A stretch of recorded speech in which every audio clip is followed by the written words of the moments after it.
Well, hello. I know you saw in the news recently regarding President Trump addressing the issue of white South African farmers being attacked. But what nobody's talking about is the underlying cause of all this going on in South Africa.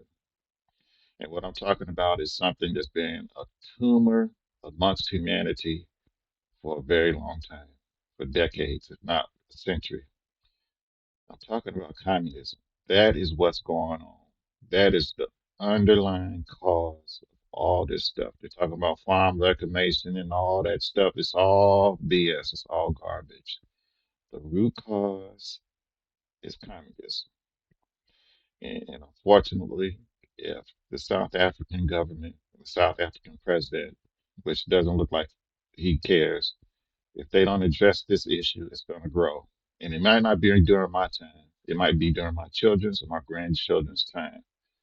If they don't address this issue and stomp out this cancer, it's going to spread. And one day, that beautiful land, South Africa, will be a communist country. Mark my words. We're going to go over some stuff that's going to open your eyes a little bit here. Okay. All right. Bear with me here.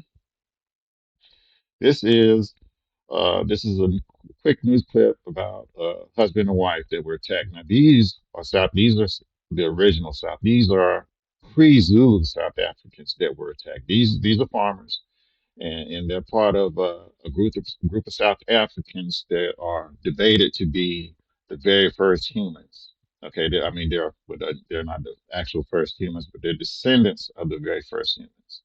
And we're going to go ahead and get into this quick clip here and let you see what's really going on.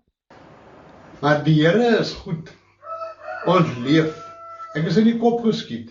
Jan Tamboer says he has vivid memories of the day when four thugs stormed the farm near Jeffreys Bay last year. They ransacked his house, stole money and food, and brutally assaulted his wife. Tamboer, who was also shot in the head, says he now has to look after his wife, whose leg had to be amputated after the attack. Hulle het ingeval in die huis en ek het gehoor hoe hy met hulle praat en vra vir hulle. As you can see, these are not white South Africans. They are also black, but these are, like I said, they're descendants of the people who are debated to be the very first humans in South Africa. They are farmers, and as you see, they got attacked. She's wheelchair bound now, and I want you to see the people of this group that's causing all this this trouble. These are the economic freedom fighters in South Africa. They're an actual party, and they're growing and growing at a rapid pace. Do you see something familiar here with this hat? That is, Marxist communist hat, Cuban style hat. These people are communists, and their plan is to make South Africa a communist nation. This is the leader, Julius Malema.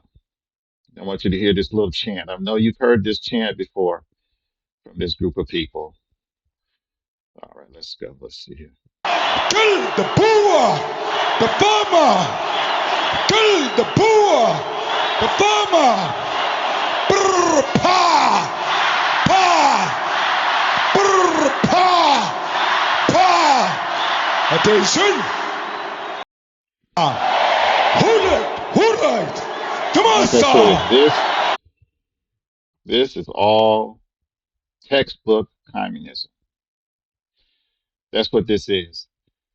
And like I said, this has been going on for decades, if not a century or more. And all that kill the farmer and all that stuff, all that is to separate the people, to split them up, to get them divided, get the country riled up so communism can slowly seep in. And see, this crowd here, they don't realize it yet, but that's what they're participating in. They're being fooled and told this is about land reclamation, and it's all bull garbage. At the end of the day, if this communist party wins, these people are going to get crap. They're going to get shat on, just like every other communist nation, North Korea, Cuba, you name it. All the people at the end of the day, after communism finally seeped in, they all got shat on, and lives were made miserable. Communism is a miserable, toxic poison among the human race that needs to be extracted. Now, I'm going to let you hear from two people from long ago when we used to have the same issue in America when communism was trying to seep in. It's still trying to seep in today, but I just want you to hear it from people. You can hear it from the horse's mouth. I am Leonard Patterson. When I was a young man, only 23 years old, I joined the Communist Party. I was a member of the National Executive Committee of the American Young Communist League. In 1930, I was the official communist candidate for election to New York State Assembly.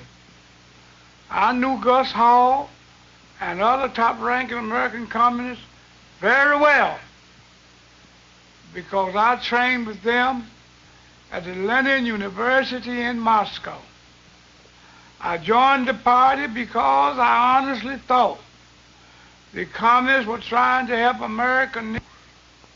I broke away from the party when it became clear to me what the communists were really up to was to use the Negro people in this country as cannon fodder in a violent and bloody revolution aimed at the establishment of the American Soviet dictatorship. It was that simple, and it is still that simple today. Make no mistake about it. What is happening in the United States right now under the banner of civil rights is exactly what has happened in China, in Cuba, in Algeria, and many other places around the world. I'm Julia Brown. For 9 years, I was a member of the Communist Party, serving as an undercover agent for the FBI. During that time, I learned that the communist conspiracy had been planning and working for years to bring violent revolution to America. It was to be a communist revolution, but the great majority of the American people would not be allowed to realize that until it had already happened. If all goes according to the communist blueprint, Americans will believe that the chaos and violence has something to do with civil rights. Our enemies were quick to find our weakest point for their attack.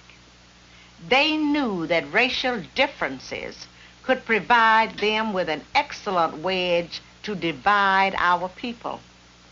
Their strategy simply has been to keep hammering on that wedge, to drive it deeper into our social structure, to open all wounds that have long since healed, and deliberately to create new ones wherever they can. And see, that's what's actually going on. That is the big picture. And you can replace civil rights, the word civil rights, in USA with South Africa and land reclamation, or taking over the farmers, kill the Boer. Same textbook communist crap. And if South Africa doesn't wake up, and the president, if that president doesn't do anything about this, they need to vote him out and get a president in their will. No matter what skin tone they are, if they fight and get rid of these economic freedom fighters, that will solve a lot of headache and heartburn because these people will not stop until they take over that beautiful country. And it will spread. They're already talking about doing it in Burkina Faso. So it's spreading. It is a toxic cancer that needs to be taken out. That's all I wanted to go over for right now. But I wanted to let you all know to open your eyes a little bit more and let you see all the signs that's going on. This, believe me when I say, this is all communism. And their plan is to take over and make South Africa communist. That is the big picture of all this stuff that's going on. It's not about the land. They're just playing and using these people, because in the end, they won't see that it's all about communism until it's too late. But that's it for now. I'll talk to you next time. Take care.